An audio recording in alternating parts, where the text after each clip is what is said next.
बीते कुछ दिनों से by one get one free के कुछ अलग ही मायने हो गए हैं। मुंबई में आइसक्रीम में कटी हुई उंगली मिली है। यूपी के नोएडा में आइसक्रीम में कनखजूरा निकला। गुजरात के जामनगर में चिप्स के पैकेट में से मेंढक निकला है। वहीं चॉकलेट सिरप की बोतल में से चूहा मिल रहा है।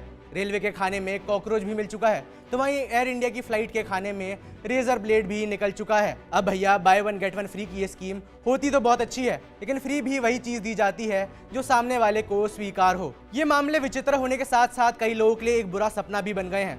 अंग्रेजी में कहते हैं न्यू फियर अनलॉक्ड। सोचिए अगर आपके खाने में कुछ ऐसा निकल जाए तो आपका क्या रिएक्शन होगा। क्या आप वो खाना दोबारा बिना संकोच के ऑर्डर कर पाएंगे? इस सब के बीच अब बड़ा सवाल ये है कि भारत में क्या खाने के कोई स्टैंडर्ड नहीं रह गए हैं?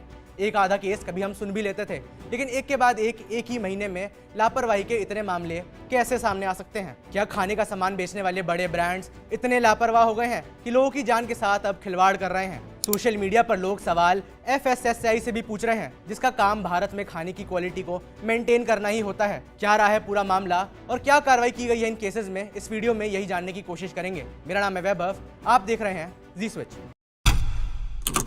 मुंबई में 12 जून को यमो कंपनी की आइसक्रीम में कथित तौर पर एक इंसानी उंगली मिली।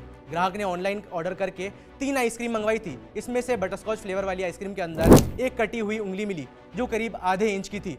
अब क्योंकि मामला इंसानी अंग को लेकर था तो इसमें पुलिस को क्राइम का एंगल भी लगा।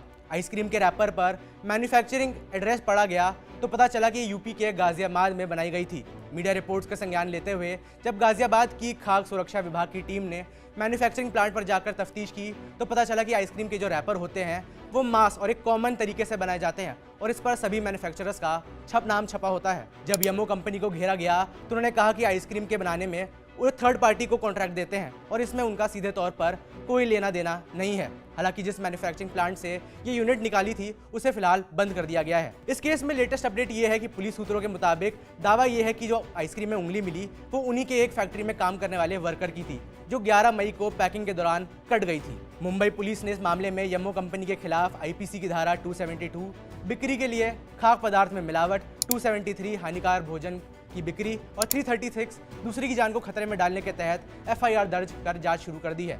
पुलिस ने उंगली को फॉरेंसिक जांच के लिए भी भेज दिया है। इस किस्से के कुछ दिन बाद 15 जून को एक और घटना हुई। यूपी के नोएडा में अमूल आइसक्रीम में एक खानखजूरा निकल गया।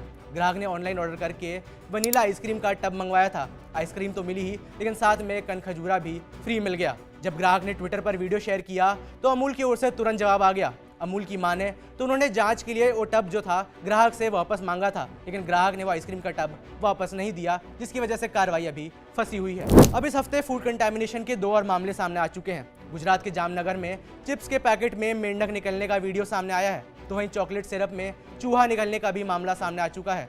हैरानी की बात यह है कि दोनों ही प्रोडक्ट्स नामी कंपनियों के थे। पूरे मार्केट में ना जाने इस वक्त इनके कितने प्रोडक्ट्स मार्केट में घूम रहे होंगे। वीडियो वायरल होने के बाद जांच की बात तो की जाती है, लेकिन ये जांच कैसे हुई और बैच नंबर से कैसे स्टॉक का पता लगेगा और उस पर कार्रवाई क्या हुई, ये अंत में नहीं डिस्क्लोज किया जाता।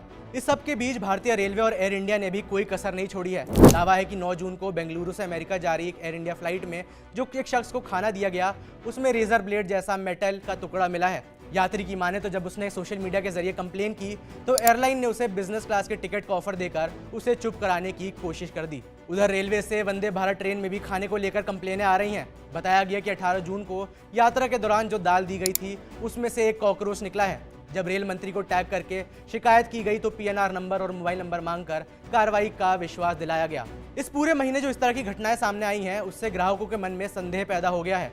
शुरुआत में मैंने आपको बताया कि अब लोग FSSAI यानी food safety and standards authority of India से सवाल कर रहे हैं। भारत में बेचे जाने वाला हर खाने का सामान FSSAI अप्रूवल के बाद ही मार्केट में आता है। FSSAI मार्क क्वालिटी की निशानी माना जाता है, लेकिन ये तस्वीरें कुछ अलग ही बयान कर रही हैं। इस पूरे मामले को लेकर आपकी क्या राय है ये हमें नीचे कमेंट्स में बताएं। मेरा नाम है वैभव, देखते रहिए जी स्विच।